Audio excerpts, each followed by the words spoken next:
Mesdames et messieurs, bonsoir et bienvenue à cette session d'information sur la FM Télévision. Le plaisir est nôtre de vous savoir nombreux devant vos postes et téléviseurs pour vous informer.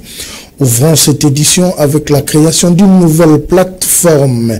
Pacte pour un Congo retrouvé, une nouvelle plateforme créée par Vital Kamerhe, Tony Kankushiku, Jean-Lucien Boussa et Julien Paluku pour accompagner le chef de l'État Félix-Antoine Tshisekedi. À la question de savoir si cela ne dérangerait pas l'Union sacrée, Eric Bilamba du cadre du Sénarc pense que cette plateforme ne dérange en rien l'Union sacrée, surtout qu'elle a été créée pour accompagner la vision du chef de l'État. Suivez. Ça ne fragilise nullement l'union sacrée dans la mesure où ça ne défie pas l'union sacrée. Et je pense que c'est une expression de l'effectivité d'une démocratie agissante au sein de notre plateforme Union Sacrée. Et je suis en train de confirmer ici par devers votre micro que cela ne vient nullement en défi contre l'Union Sacrée, mais ça vient en soutien aux actions salvatrice du chef de l'État, évidemment, qui s'est fait accompagner à l'ère des choses par une plateforme qui est l'Union Sacrée. Donc ça dérange ni les uns, encore moins ni les autres. Je pense que la convergence dans tous ces deux camps créés, c'est l'accompagnement du chef de l'État pour son deuxième mandat. Donc c'est un peu comme l'Élysée le Christ, c'est lui qui n'est pas contre nous, c'est lui qui n'est pas avec nous et contre nous. Donc c'est lui qui n'est pas contre nous et avec nous. Si ça tend vers comment faire, comment modifier, comment s'accorder pour amener à bon port les deuxièmes quinquennats du chef de l'État Félix-Antoine Tshisekedi, je trouve en rien tous ces débats autour du camp. Ils sont membres de la plateforme Union Sacrée, mais ils se veulent autonomes, entre guillemets, dans le sens de l'accompagnement du chef de l'État. Poursuivons dans la même logique de la création de cette plateforme, Maître Christian Chikobe pense que ce sont des manœuvres pour le partage du butin, surtout que ces derniers ont fourni plusieurs efforts pour accompagner le chef de l'État à briguer un second mandat. On l'écoute au micro d'Elvis Meti. Le problème avec toutes ces créations de plateformes, c'est là nous donne un peu l'image que la République est mal conduite. Parce que moi, je me pose des questions. Comment est-ce possible des gens qui sont déjà membres d'un regroupement politique ou d'une plateforme politique appelée l'Union Sacrée peuvent encore aller en dehors de leur cadre pour en créer une autre? Je ne sais pas de quoi eux ils visent entre Vital Kamerhe, Antipas Moussana, moi aussi, Jean-Lucien Boussa, c'est tout. Donc je ne sais pas ce qu'eux visent. À nous, le Congolais, de voir où allons notre pays et de quelle manière nos politiciens nous conduisent. Parce que là, c'est un peu désolant de voir que ces mêmes personnes, hier, ils étaient avec le président Félix, et puis ils cherchent leurs propres intérêts, l'intérêt du ventre, comme le dit le Congolais, pour quitter le président Félix, en fait, qu'ils puissent espérer avoir primature et tout consort. Donc, le président de la République a beaucoup travaillé dans ce que moi je qualifie de néant, dans ce sens où, là où le Congolais l'attendait beaucoup plus, le président n'a pas vraiment mis beaucoup plus d'attention. En ce sens où, le social des Congolais aujourd'hui, nous le savons. Le Congolais vit en dessous. Tout cela en faisait partie de ce que le président de la République devrait en principe faire comme étant son cheval de bataille. Mettre le Congolais à l'aise au niveau sécuritaire, mettre le Congolais à l'aise au niveau du santé. Et puis bon, bien qu'il a fait le santé pour la maternité gratuite et tout consort, mais ce n'est pas vraiment sur base de ça que le Congolais attendait. Vous pouvez avoir une bonne santé, mais si il y a la guerre quand même, vous voyez. Donc le Congolais attendait beaucoup du président au niveau social, et puis cela n'a pas été fait. La réforme des institutions, cela n'a pas été fait, et puis voilà un peu ce qui est dans le cadre de son premier quinquennat. Poursuivons dans la même logique avec cette brève après la sortie officielle de la plateforme PCR. Une réponse du camp du Premier ministre Sama Lukonde a été donnée en annonçant la sortie officielle pour bientôt de leur plateforme dénommée Dynamique Agissons et Bâtissons, DAB en sigle. Fort de ses 72 députés nationaux et d'une centaine de députés provinciaux, cette plateforme regroupe plusieurs regroupements et personnalités politiques. Poursuivons cette édition avec l'investiture du chef de l'État Félix-Antoine Tshisekedi Tshilombo qui a entamé son second mandat le samedi dernier après son investiture par la Cour constitutionnelle. Son tout premier discours a été très largement salué par des acteurs sociopolitiques à l'instar de M. Aimé Francis Lolinga. On l'écoute au micro de Déborah Petit. À l'occasion de son investiture à la magistrature suprême pour exercer son deuxième mandat, le chef de l'État Félix-Antoine Tshisekedi a épinglé plusieurs points, notamment le désenclavement des territoires et l'assainissement de villes. Un motif de satisfaction qui n'a pas laissé muer le bourgmestre de la commune d'Ngaba qui a pris part à ces assises. Pour lui, il faut entièrement faire confiance au président de la République, ne regarder son discours convaincant. Il a fait 5 ans. Et si on regarde bien par rapport aux réalisations qu'on a pu voir en campagne de tout ce qu'il a fait, donc il tient ses promesses. Le résultat prouve que la population a confiance en son chef. Dans le même temps, Aimé Francis Lolinga a profité de cette occasion pour remercier tous ses administrés qui l'accompagnent partout. Ceux qui ont bien voulu nous accompagner pour aller à l'investiture du chef de l'État, en tout cas, je les remercie de leur soutien envers moi et surtout envers Fachi Béton. Parce que, après tout, nous ne sommes que les représentants de Fachi Béton à Maba. Il faut dire que le maire de la commune d'Ngaba, Aimé Francis Lolinga, reste soudé à la vision du chef de l'État qui s'est engagé dans son discours de peser de tout son poids pour que les erreurs du passé ne se produisent plus. Affaire Stanis Boujakera, on en parle, le gouvernement congolais rejette toute implication et pense que cette affaire est suivie par des juges compétents pour dire les vrais droits au moment opportun. On écoute le ministre des Communications et Médias, Patrick Mouillère.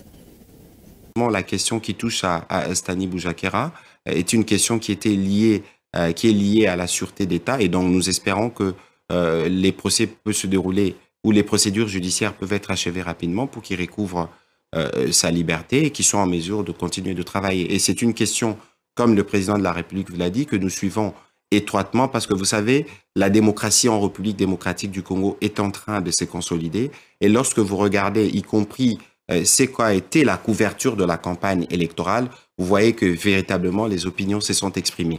Et aujourd'hui, il y a quand même, cher Marc, un besoin pour ceux qui regardent la République démocratique du Congo, de cesser de la regarder sous le prisme de la violence. Parce que fort malheureusement, on a fait une élection où Internet n'a pas été coupé. On a fait une élection où les ressortissants étrangers n'ont pas été évacués. On a fait une élection presque sans violence, presque 0 mort, alors que tous pensaient les contraires. Mais même les grands médias, notamment France 24, n'est pas beaucoup revenu sur cet aspect. Et nous pensons que dans le cas de la consolidation des efforts démocratiques, il est bon de donner du crédit là où il est dû.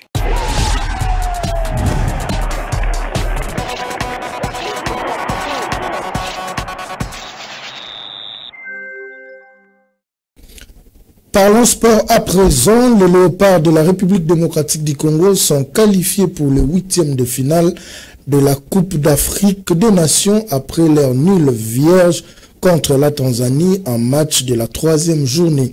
Retour sur le parcours jusqu'ici de la RDC en image avec Lionel Ngolo. Dans un match très fermé avec peu d'occasions, les Léopards ont partagé le point avec les Taifa Stars, éliminés de la CAN pour leur 3e participation. La RDC a produit un début de Coupe d'Afrique des Nations plutôt intéressant après avoir largement dominé la Zambie. Au vu des statistiques, les Léopards ont finalement concédé un nul non mérité. Ensuite, les coéquipiers de Chancel Mbemba ont fait preuve de caractère en revenant au score face au Maroc, un but partout, un des favoris de la compétition. Pour leur 3e match, la RDC a fait match nul devant la Tanzanie. Pourtant, la RDC était pointée favorite avant cette rencontre. Pour le joueur congolais, l'essentiel est fait, place à la qualification. Qu'on concède très peu d'occasions, c'est ce qu'on a réussi à faire. Maintenant, voilà, on aurait voulu faire plus de différence offensivement et marquer un but et arracher cette victoire, mais le plus important c'est la qualification, on a su le faire. L'essentiel ce soir c'était de se qualifier. On savait que la Tanzanie avait besoin de marquer, de gagner ce match pour se qualifier.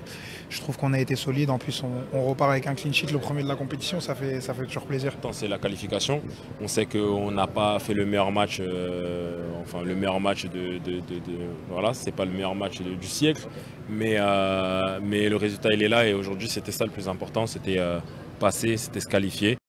L'équipe de Sébastien Desarbres va jouer contre l'Égypte en 8e de finale. Le Pharaon également été qualifié sans gagner un seul match. La rencontre entre les Congolais et l'Égypte est prévue le dimanche 28 janvier prochain à 21h au stade Laurent Pokou à San Pedro. Toujours en sport, après un bon début de la compétition, la République démocratique du Congo a été moins convaincante face à la Tanzanie, une prestation qui n'a pas arrangé les supporters congolais. Par contre, pour les joueurs, l'essentiel reste la qualification. On les écoute tour à tour. On a passé, c'était ça notre target. Et voilà, on a passé, on a fait un bon début de la CAN, à mon avis. On a bien progressé, tu vois, on avait des occasions pour bien gagner ces matchs-là aujourd'hui, mais c'était pas ça. On ne retient que la qualification ce soir, donc il faut être content de ce qu'on a fait. La dernière CAN, on n'y était pas. Ce soir, on se retrouve en 8e de finale. Donc ce soir, on va bien profiter et demain se retourner vers le match contre l'Égypte. Du regret, non, mais c'est vrai que j'ai envie de marquer. Ce soir, j'ai essayé de le faire. Ça n'a pas marché, mais le principal, voilà, c'est que collectivement, on a atteint un objectif qu'on s'était fixé. Maintenant, il faut continuer et marquer le match décisif. On est rentré sur le terrain avec l'ambition de remporter les 3 points. On voulait chercher la victoire, tout en étant conscient que le match nul suffisait. Le plus important, c'est la qualification. On aura le temps de regarder le match à tête froide, à tête reposée, mais le plus important, c'est la qualification. Bien sûr, c'est important de profiter avec cette équipe incroyable. Les collègues ont fait le travail, on a tous fait le travail aujourd'hui. On mérite de profiter, mais on va vite se concentrer sur le match de... Franchement, on est très heureux. C'est tout ce qu'on voulait, la qualification. On sait que le plus dur reste à venir, mais d'abord on profite de la qualification et puis après on pensera à l'Égypte. On n'a pas peur de l'Égypte, on n'a pas peur de la Tanzanie. On va aller dans tous les matchs forts. Ouais, dans tous les matchs, il faut faire un gros match parce qu'on voit dans cette compétition, même les grandes équipes, ils sont déjà sortis. Ça veut dire dans tous les matchs, il faut vraiment donner le meilleur. Non, j'ai fait ça où je devais. Après, si vous croyez que c'était pas bien, alors je le... Bouclons cette édition par le discours du ministre des Sports en prélude de ce match Égypte-RDC. Le ministre des Sports et Loisirs reste très confiant avant le match. François Kaboulo Mwana Kaboulo appelle les Congolais au soutien à l'équipe nationale. On l'écoute. Je pense que c'est des jeunes joueurs. La plupart, ils sont à leur première CAN. Donc c'était un baptême aussi. Je peux dire que c'est un baptême de fait réussi. Ils ont fait ce qu'ils ont fait. Le dernier match n'était pas tellement époustouflant. Ils ont mieux joué contre le Maroc. Mais aujourd'hui, ils se sont un peu repliés face à une équipe tanzanienne qui a bien fait circuler le ballon, qui avait beaucoup de possibilités. Peut-être il n'a pas crié en elle-même. Et les Congolais avec Chancel Mbemba, que vous connaissez tous, qui est un libéraux de classe internationale, qui est très expérimenté. Il a su bien gérer la défense. Et finalement, la qualification est là, je crois que c'est l'essentiel. On verra maintenant, en 8e de finale, c'est contre le Pharaon. Un gros morceau, mais la RDC a l'habitude de rencontrer l'Égypte, donc ça va se jouer sur un seul match, tout reste possible. Mesdames et messieurs, merci pour votre sympathique attention accordée à cette session d'information de la FM Télévision. Restez branchés au programme de votre chaîne.